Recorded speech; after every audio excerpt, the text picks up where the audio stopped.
tema que foi proposto para essa conferência, acho que até o tema da Junta de Missões esse ano, eu acho que é alguma coisa nessa área do espírito, fatalmente nos faz voltar para o livro de Atos dos Apóstolos, né? Tanto é que já ouvimos pregações em Atos dos Apóstolos. Mas eu estava refletindo que, muitas vezes, quando falamos da igreja de Atos dos Apóstolos, da igreja primitiva, é como se fosse a coisa mais natural do mundo que aquela igreja fosse uma igreja missionária. Que fosse algo simples, que não houve obstáculos, que não houve barreiras para isso. E eu quero mostrar hoje à noite que aconteceu, na verdade, o contrário. Havia grandes obstáculos, grandes dificuldades para que a igreja primitiva em Atos, ela se transformasse nessa igreja missionária como nós a conhecemos, principalmente a igreja de Antioquia. Paul Pearson, no seu livro, ele vai fazer a seguinte afirmação: cada vez que um novo obstáculo foi superado ali em Atos, era o Espírito Santo que claramente tomava a iniciativa. Esses obstáculos, eles não foram superados porque algumas pessoas tiveram uma ideia nova, alguma ideia brilhante, se colocaram lá e falaram: nós vamos mudar a estratégia, nós vamos fazer algo novo aqui. E sim, porque o Espírito Santo tomava a iniciativa, inspirava pessoas, e aí sim, algumas barreiras, alguns obstáculos foram superados. E esses obstáculos eram os mais diversos, muito parecidos com as dificuldades que nós temos para nos envolvermos em missões. Eram questões financeiras, eram questões de falta de visão, eram questões teológicas que precisavam ser trabalhadas. Então, muitas coisas com as quais nós nos identificamos, que nós precisamos atravessar ou passar por essas barreiras também. Então, nós lembramos do Pentecoste, ali em Atos dos Apóstolos, e Atos 2,16, diz o seguinte: ao contrário, é a pregação de Pedro, né? Ali quando houve o derramamento do Espírito Santo. Ao contrário, isto que foi predito pelo profeta Joel: nos últimos dias, diz Deus, derramarei do meu Espírito. E agora é interessante que Pedro enfatiza sobre todos os povos. Então, já em Joel, já no Antigo Testamento, havia essa expectativa do derramamento do Espírito, mas não somente sobre o povo de Israel, não somente sobre aquele povo eleito, mas sobre todos os povos. Porque nós não vamos poder trabalhar isso hoje à noite, mas desde Gênesis, a visão bíblica, a revelação de Deus, o Deus revelador, ele não era um Deus exclusivista para uma família, para uma tribo ou para um povo. E sim, ele sempre teve o mundo em vista. Ele sempre teve as nações em vista.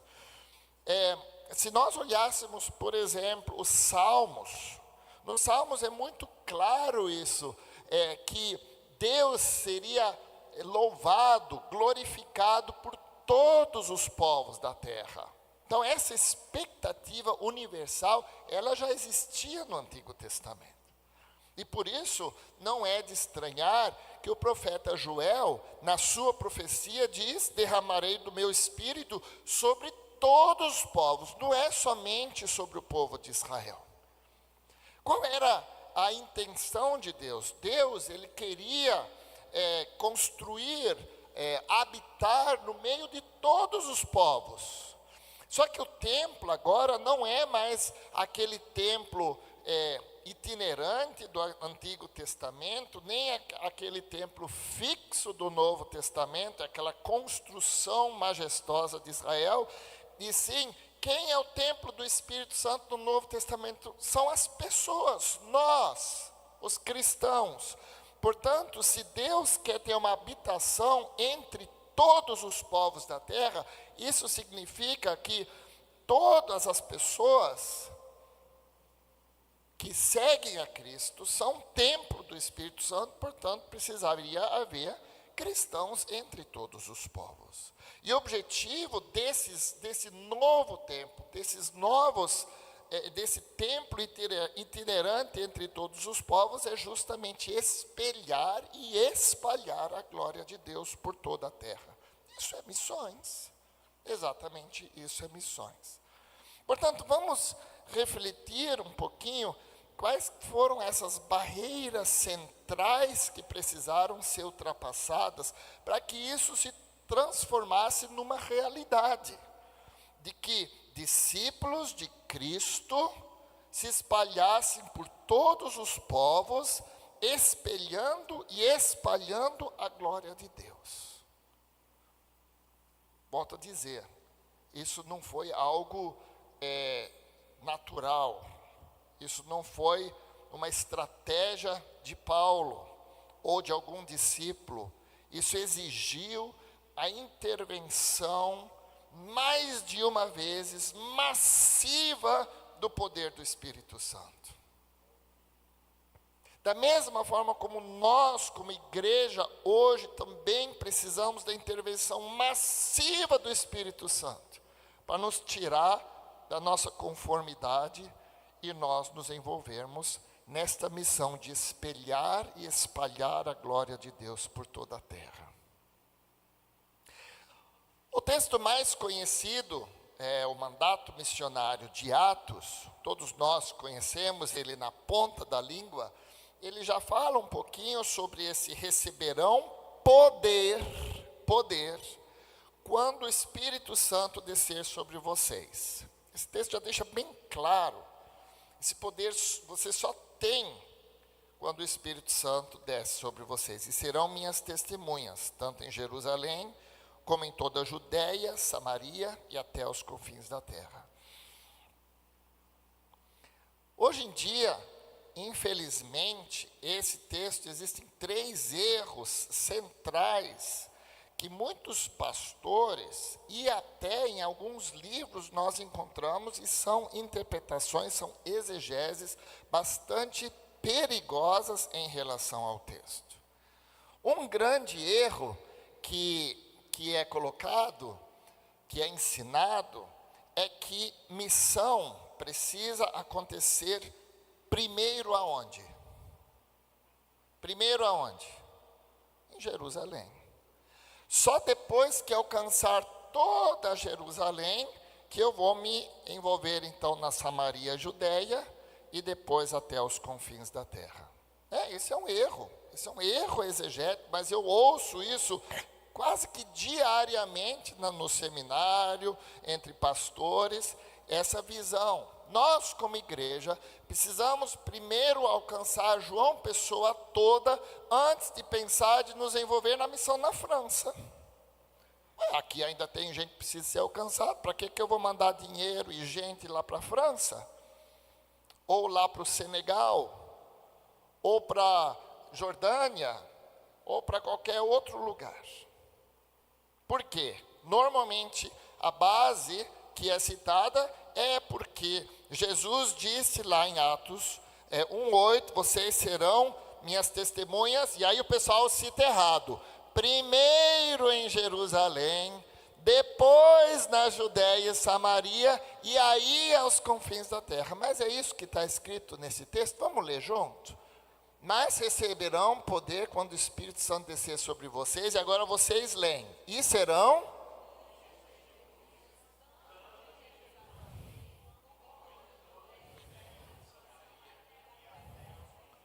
Está escrito primeiro ou tanto? Tanto significa o quê? Tanto significa que é ao mesmo tempo. Então, Jerusalém é o nosso ponto de partida estratégico, é onde o Deus nos colocou. Nós vamos começar lá. Nós estamos aqui como igreja, nós estamos ativos aqui. Temos que ser sal e luz, espelhar e espalhar a glória de Deus no lugar que Deus nos colocou. uma igreja que não é sal aqui, é um problema. Mas é o nosso ponto de partida estratégico. Agora, esse espelhar e espalhar acontece de forma simultânea. Eu coloquei ali continuidade simultânea, é ao mesmo tempo. Não existe uma ordem sequencial aqui. Pensem comigo. Se os primeiros missionários que vieram para o Brasil, por sinal foram da França, né? Os huguenotes fizeram o primeiro culto ali no Rio de Janeiro e todos foram martirizados. Então, se temos dívida com uma nação, são com os franceses. Foram os primeiros mártires cristãos em nossa terra. E se a palavra de Deus é verdadeira, que diz que o sangue dos mártires é a semente da palavra, então se hoje temos muitos cristãos aqui, porque eles sacrificaram as suas vidas para que nós recebêssemos o Evangelho. Mas pense comigo. Se esses missionários tivessem pensado, não, primeiro precisamos alcançar a minha cidade, não ter mais ninguém para alcançar na minha cidade, eles teriam vindo para o Brasil? Nunca. Nunca teriam vindo, porque nós nunca vamos alcançar 100% algum lugar. Por isso, é uma continuidade simultânea. Deus age aqui, age lá e tudo ao mesmo tempo. Jerusalém, Samaria, Judeia e confins da terra ao mesmo tempo. Faz sentido sob o ponto de vista de estratégia ministerial? Talvez não, mas na estratégia de Deus faz todo sentido e missões sempre aconteceu dessa forma. Nós nos envolvemos aqui, nós nos envolvemos no sertão, nós nos envolvemos na Europa, nós nos envolvemos na Ásia e Deus abençoa. Eu queria falar o seguinte para vocês. Deus abençoa quando nós somos fiéis nos dízimos, não é verdade? Existe uma bênção de Deus sobre isso. Eu não estou sendo aqui nada de teologia da prosperidade, simplesmente existe uma promessa de bênção de Deus sobre aqueles que são fiéis com os recursos que Deus nos dá. Da mesma forma, Deus é fiel com uma igreja que se envolve em missões. Existe uma bênção de Deus sobre uma igreja que se envolve em missões, que envia seus melhores. Não é ralé. A primeira viagem missionária foi feita ali de Antioquia, eram os melhores.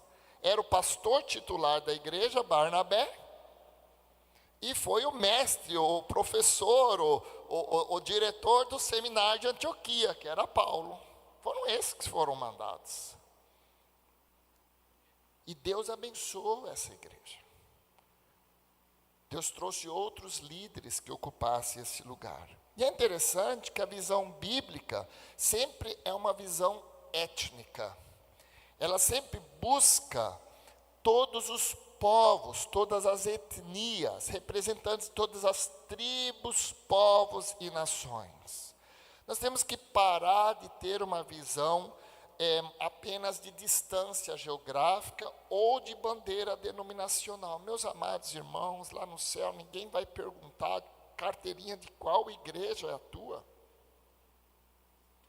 Não vai te perguntar. Eu fico assim, me dá calafrios, eu fico triste quando eu vou em reuniões denominacionais, não porque precisamos plantar uma igreja em tal município, porque não tem igreja da denominação tal lá ainda. O que menos importa é isso. O que importa é que ali existam discípulos do Senhor Jesus Cristo. Portanto, é uma visão étnica e é uma visão onde o evangelho ainda não foi pregado. Essa é a prioridade máxima nossa. Ir ali atrás daqueles que ainda não ouviram e sendo representantes de todos os povos. E essa visão étnica, olha como é interessante, na igreja de Atos dos Apóstolos, era uma igreja multicultural, multiétnica lá.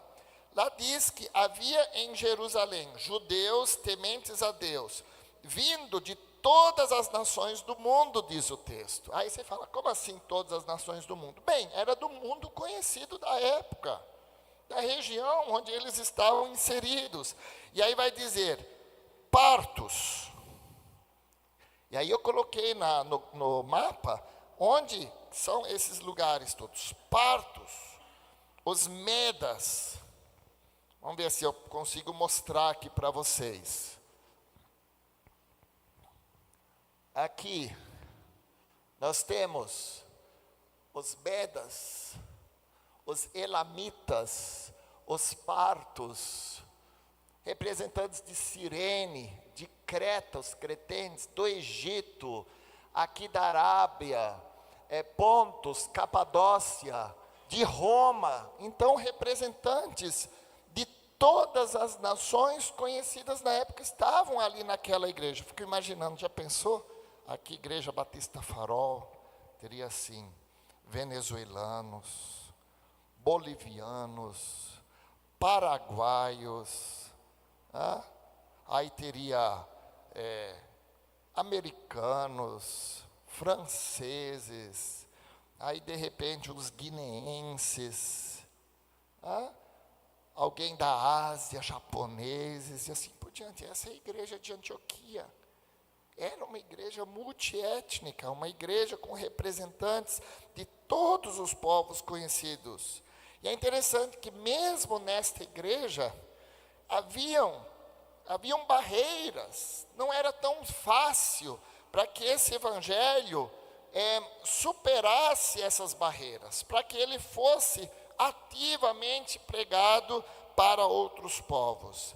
Eu quero mostrar de uma forma muito rápida, como nos primeiros capítulos de Atos 1 até Atos 15, essas barreiras geográficas, linguísticas, culturais, sociais, religiosas e principalmente teológicas foram superadas pela ação do Espírito Santo. Olha, barreiras geográficas, linguísticas, culturais, sociais, religiosas e principalmente teológicas. É muito interessante como a caminhada do Evangelho vai dos judeus para os samaritanos, vamos ver agora como isso aconteceu. Depois para os gentios prosélitos, esses eram gentios que eram tementes a Deus, que tinham passado por todos os ritos de purificação judaicos. Depois, os gentios tementes a Deus, mas que não seguiam a lei judaica, até finalmente chegar aos gentios pagãos. Para a igreja, principalmente para a igreja de Jerusalém, era inconcebível que um gentio poderia se converter. Na cabeça deles isso não encaixava. Era inconcebível. Então vamos lá, dar uma olhadinha nas principais barreiras sendo superadas. Então a primeira barreira foi sim uma barreira teológica. Deus teve que trabalhar de uma forma ativa no entendimento da palavra de Deus pela sua igreja. E um personagem que foi extremamente importante aqui foi Estevão. Muitas vezes nós não estudamos tanto Estevão, mas Estevão, naquela sua pregação, já onde ele é martirizado, aquela pregação é extremamente importante, porque ali Estevão tem uma visão, e ele articula uma visão, onde ele vai dizer, o poder de Deus não está limitado a um lugar específico, que é Jerusalém, o templo. Todo mundo é dele, ele foi criador de todo mundo, portanto, o poder de Deus não está limitado a Jerusalém, nem ao templo. E o tabernáculo móvel do Antigo Testamento, e também é muito mais importante do que o templo fixo do Novo Testamento. Que aquele tabernáculo móvel, na verdade, demonstraria a verdadeira natureza de Israel. É móvel, Ele vai onde estão as pessoas. E a terceira tese de Estevão é que obedecer à lei, obedecer ao mandamento do Senhor, é mais importante do que obedecer à lei e o templo. E aí ele vai dizer, Deus pode ter um povo em outras nações, e cita alguns exemplos da história do povo de Israel, onde pessoas de outros povos seguiram a Deus e tiveram encontro com Deus. Isso custou a vida de Estevão. Mas Estevão foi aquele que articulou no Novo Testamento, ali em Atos, pela primeira vez, de forma sistemática, essa visão de que o poder de Deus não está limitado ao templo, nem à cidade de Jerusalém, e nem limitado ao povo de Israel.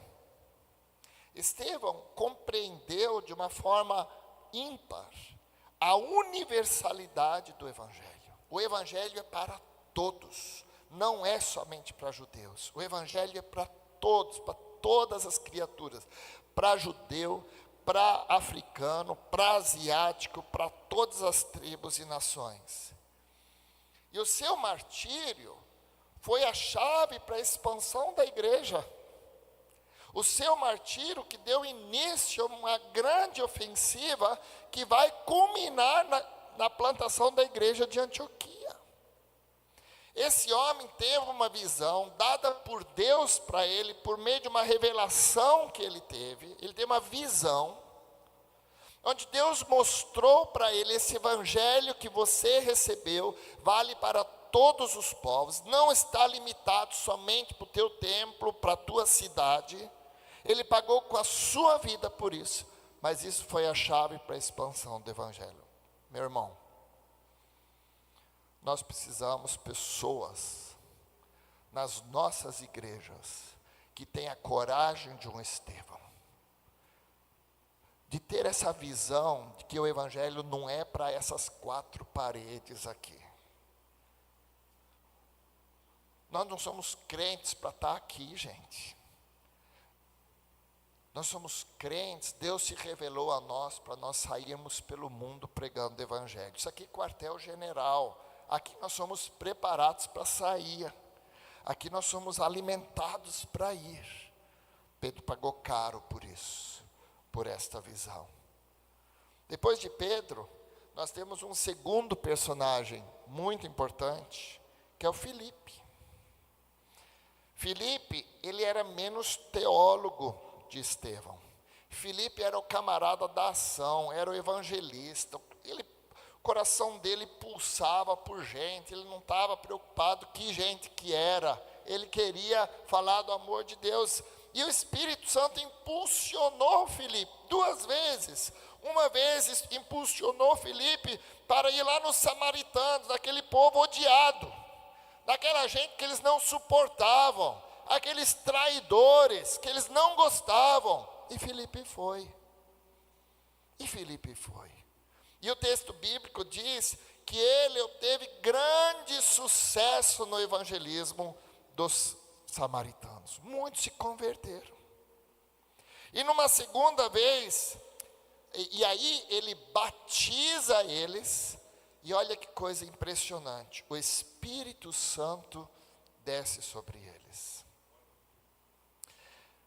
Eu não quero entrar aqui nos detalhes de batismo do Espírito Santo nessa discussão toda. Mas uma coisa eu posso te afirmar com toda certeza.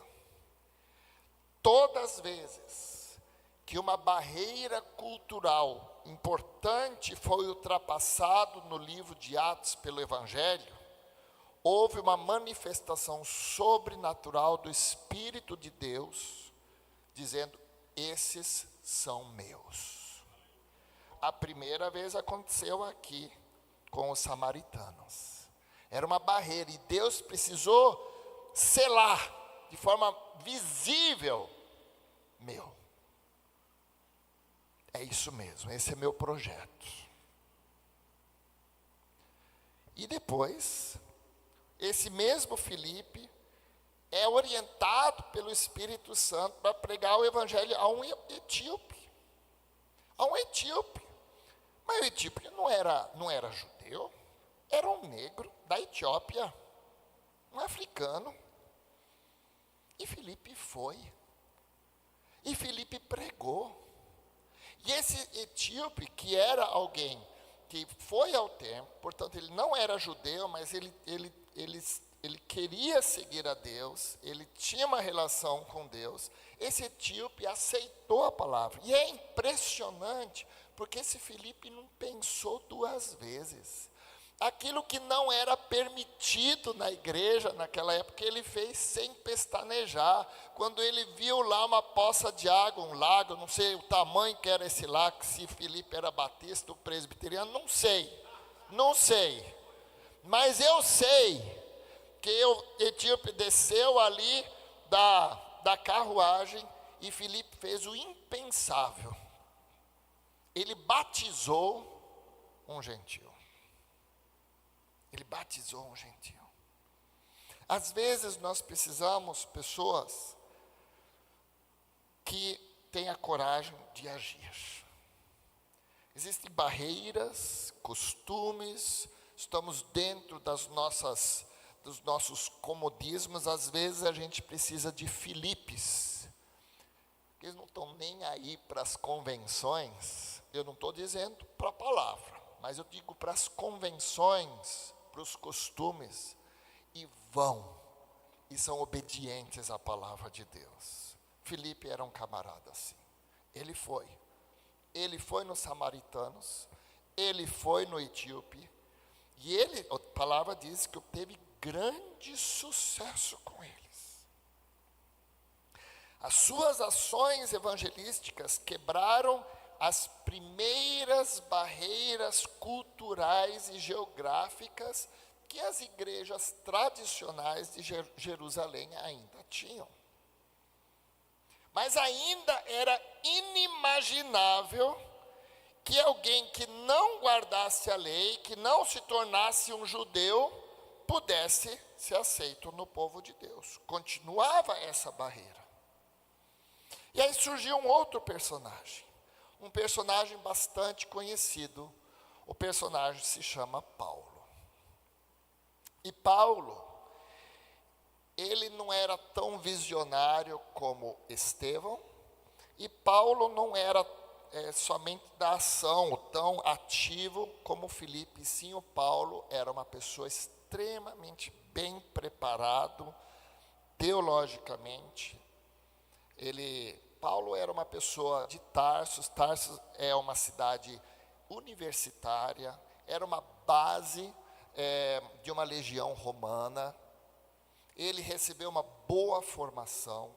Ele foi para Jerusalém, fez o mestrado, o doutorado dele aos pés de Gamaliel. Ele entrou na carreira, vamos dizer assim, de promotor de justiça da religião, alguma coisa assim, nesse sentido, né? Fez uma boa carreira ali, era uma pessoa, uma boa instrução, uma boa base, e esse Paulo agora tem uma conversão dramática. De novo, uma interferência sobrenatural de Deus na vida desse Paulo. E ele se converte. E ele recebe na sua conversão um chamado para se tornar testemunha aos gentios. No seu chamado diz de forma muito clara: você será minha testemunha entre os gentios e terás que sofrer muito, diz lá. Você se prepara, que o serviço não vai ser fácil não. Mas Paulo, ele era uma pessoa muito, muito reflexiva, e entre o chamado dele e a primeira viagem missionária passaram 10 anos. 10 anos. Desses 10 anos nós sabemos que ele passou um determinado tempo no deserto na Arábia. Os pesquisadores pensam que foi no deserto na Jordânia, possivelmente até na Arábia Saudita. Não sabemos exatamente onde foi. Mas o que Paulo fez na Arábia? O que ele fez lá? Paulo leu as Escrituras que ele conhecia bem, mas agora debaixo de uma perspectiva cristocêntrica. E nós percebemos isso nas suas cartas. Paulo consegue agora encontrar em todo o Antigo Testamento Cristo. A Cristo. Era uma pessoa reflexiva, uma pessoa preparada, um perfil totalmente diferente dos outros. E depois ele vai para ter uma passagem rápida em Jerusalém, tem um ministério em Damasco, mas somente depois de 10 anos da sua conversão que ele é chamado por Barnabé para pastorear, ou ajudar a pastorear aquela igreja de Antioquia, que era uma igreja multiétnica. Meu amado, talvez Deus esteja te chamando, te incomodando para um ministério, para um serviço específico na igreja. E hoje em dia é assim, né? Deus me chamou, amanhã eu estou indo. A gente não tem paciência para se preparar, para refletir, para estudar, para aprender, para ter as ferramentas necessárias para poder ter um ministério bem-sucedido. Paulo, que já era um pós-doutor da lei, passou mais 10 anos, Deus trabalhando seu caráter, seu coração, o seu intelecto e o seu entendimento da palavra, para só depois ele ir para Antioquia. E aí, meus amados, 10 anos de preparo. O seu ministério efetivo não passou de 15 anos. Mais ou menos isso, 13 a 15 anos entre viagens missionárias, pastoreio em Éfeso, pastoreio em Antioquia, uma passagem em Corinto. O ministério efetivo de Paulo não passou de 15 anos. E depois mais 10 anos preso. Na verdade, menos 5, 7, alguns falam um pouco mais, preso. Se você pensar, o tempo de preparo de Paulo foi quase tão longo como o ministério efetivo de Paulo. E o ministério efetivo de Paulo foi quase tão longo como o tempo de prisão dele. Não tenha pressa. Se Deus quer te preparar para algo, Ele vai fazer isso no tempo dele. 10 anos de ministério de Paulo mudaram o mundo. Mudaram o mundo. E nós pregamos até hoje as cartas que ele escreveu.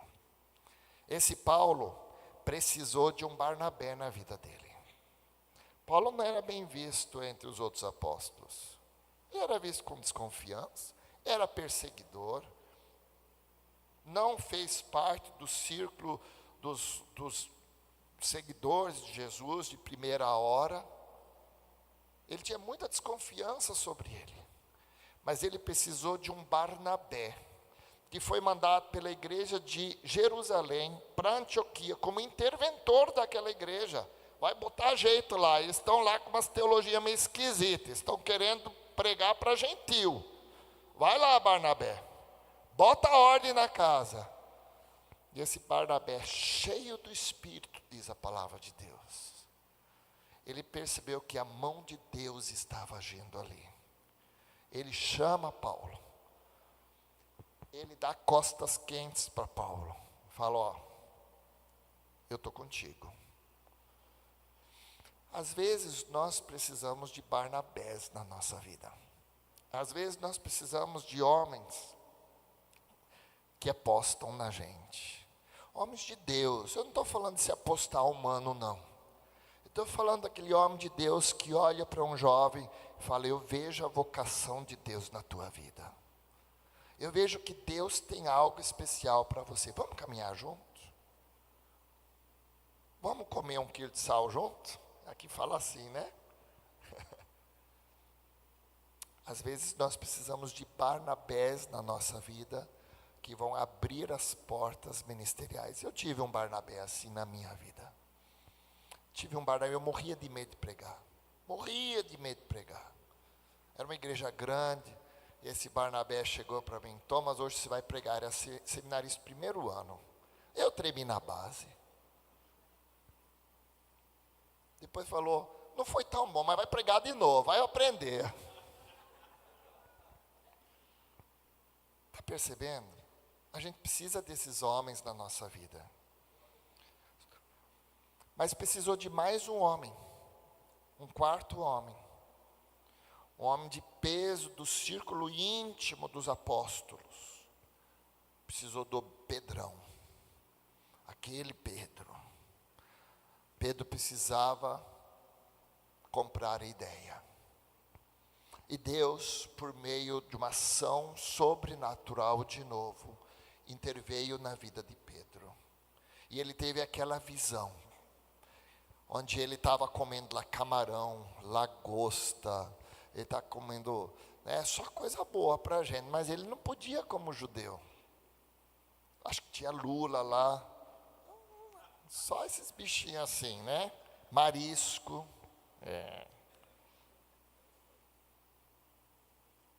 Deus intervém de forma sobrenatural sobre a vida de Pedro. E fala: Pedro, de você eu quero obediência. De você eu quero obediência. Você pode não concordar comigo, mas você vai me obedecer. E ele tem aquela visão, e é interessante que Pedro obedece ao Senhor e vai lá na casa de Cornélio, um gentil. E Pedro, meio a contragosto, entra na casa de Cornélio. E meio a contragosto prega o evangelho, tipo assim: Jesus te ama, ele quer te salvar, viu, tchau.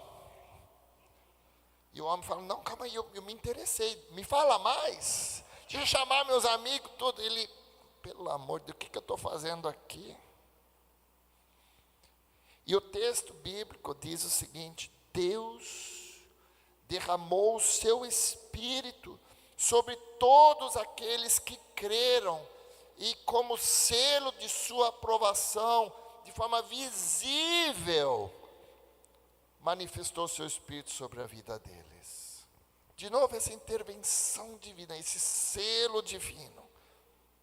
E é interessante que Pedro, mais tarde, quando ele precisa prestar contas perante a igreja de Jerusalém, ele é questionado: Pedro, o que você foi fazer na casa daquele gentil lá? E você pregou o evangelho para eles? E você batizou eles? Ele vai dizer: sim, porque eu vi o Espírito Santo ser derramado sobre a vida deles. E se Deus selou eles, quem sou eu para ir contra?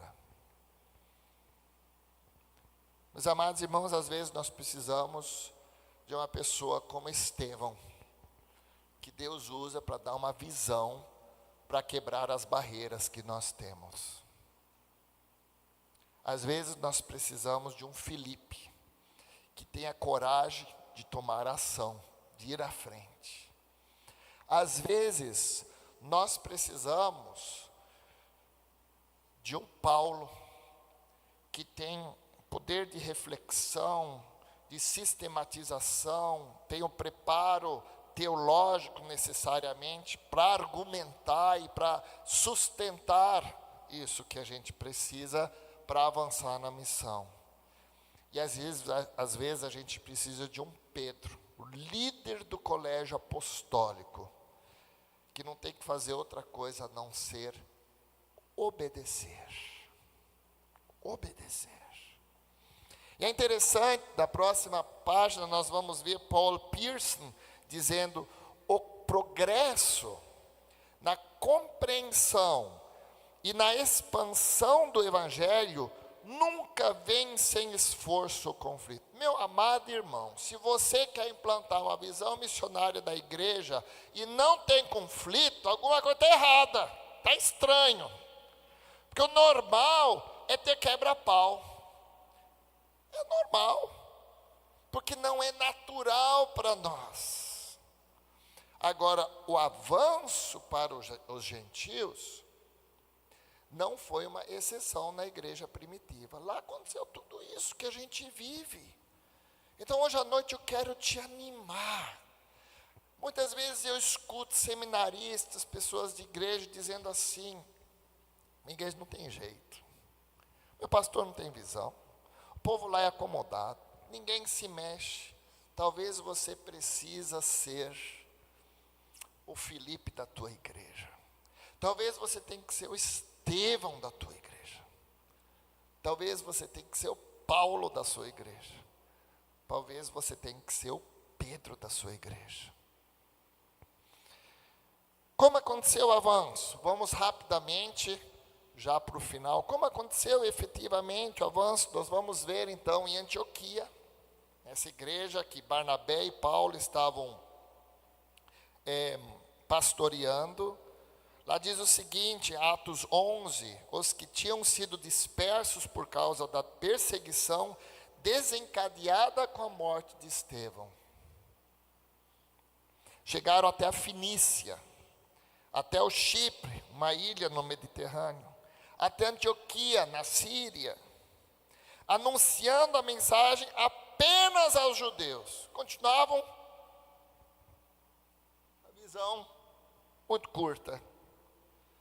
Mas alguns deles, alguns poucos, alguns deles, cipriotas e sirineus, então de Chipre, ilha do Mediterrâneo, sirineus, norte da África, foram a Antioquia e começaram a falar também aos gregos, contando-lhe as boas novas a respeito do Senhor Jesus. E a mão do Senhor estava com eles, e muitos creram e se converteram. Minha igreja não tem visão. Seja um daqueles poucos que passam a visão. Sempre vai ser uma meia dúzia, mas Deus vai usar eles. Deus vai usar você para fazer a diferença. Não espere unanimidade. Seja obediente. Se Deus te chamou, haja. Se Deus te chamou, tenha a visão de Deus para a tua igreja. Se Deus te chamou, reflita. Se Deus te chamou, vá, mesmo que o preço, às vezes, é alto, como nós vemos aqui de Estevão. E então, nessa igreja de Antioquia, servindo eles ao Senhor e jejuando, disse o Espírito Santo: apartai-me a Barnabé e a Saulo para a obra a que os tenho chamado. Então, jejuando e orando, e pondo sobre eles as mãos, os despediram, os enviaram. E assim estes, enviados pelo Espírito, de novo ação sobrenatural de Deus, desceram a Seleucia e dali navegaram para Chipre. É interessante que essa igreja, ela estava no momento de jejum e de oração, de busca da vontade de Deus. Missões brota de um coração que busca a vontade de Deus, de entrega total a Ele.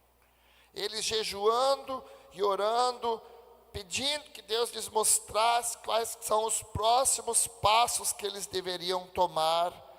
Deus mostra: envie Paulo e envie Barnabé. E é interessante que eles enviam e a igreja ficou ali na retaguarda. Próximo slide. A igreja ficou na retaguarda. Eles os enviaram. Havia outros líderes que assumiram as funções de Paulo e Barnabé e eles foram enviados. A comunidade local ficou, a equipe missionária foi. E é interessante quando nós lemos toda a história de Antioquia e as viagens missionárias, sempre quando Paulo voltava das suas viagens, para onde ele ia? Para Antioquia. Fazer o quê? Prestar contas. Prestar contas para a igreja. E esse é o modelo que nós usamos até hoje. A igreja local envia, a equipe missionária vai, e quando ela volta, ela presta contas à igreja e ela abençoa a igreja. com os testemunhos, com as suas experiências. Ela traz de novo nova visão, coloca a visão no centro de novo. E há essa interdependência, esse benefício mútuo entre uma igreja local e os seus missionários de campo. Não é fácil. Eu já fui tanto da igreja local quanto equipe missionária. Essa relação nem sempre é simples. Às vezes é cheio de detalhes, de questões. Mas, no geral, é uma relação extremamente abençoadora para ambos os lados. A igreja é bênção na vida do missionário, orando por ele, sustentando ele, visitando ele, fazendo a retaguarda que ele precisa. E a equipe missionária é bênção para a sua igreja, orando por ela, visitando ela, prestando contas, trazendo as reflexões do campo para a igreja local. Como isso é bênção para a igreja. Pearson, ele vai dizer que a história deixou claro que raramente as boas novas foram levadas através de barreiras geográficas, linguísticas, culturais ou raciais, sem essa interdependência, sem essas estruturas missionárias. Portanto, meu amado irmão, enviar um missionário não é prejudicial para a igreja local. A igreja local não perde nada, ela só ganha. Ela ganha bênção, ela ganha experiência, ela ganha visão. Eu queria terminar aqui, acho que o meu horário, meu tempo já foi. Teria mais um ponto, mas eu vou pular ele agora. Queria fazer só uma reflexão final. Onde você se identificou, com qual personagem aqui desses que eu citei? Será que é um daqueles que Deus tem dado uma visão e você precisa ter coragem para viver essa visão que Deus colocou no teu coração, mesmo que isso custe um preço alto? Será que você é aquela pessoa da ação que tem coragem de ir naqueles cantos que talvez o pastor da tua igreja não tem coragem de entrar? Ou outros não têm coragem de ir? Será que você é um daqueles mais estrategistas, mais reflexivos, que vão construir as estruturas necessárias para que a obra missionária possa acontecer na tua igreja? Ou será que você é daqueles que Deus está chamando simplesmente para ser obediente?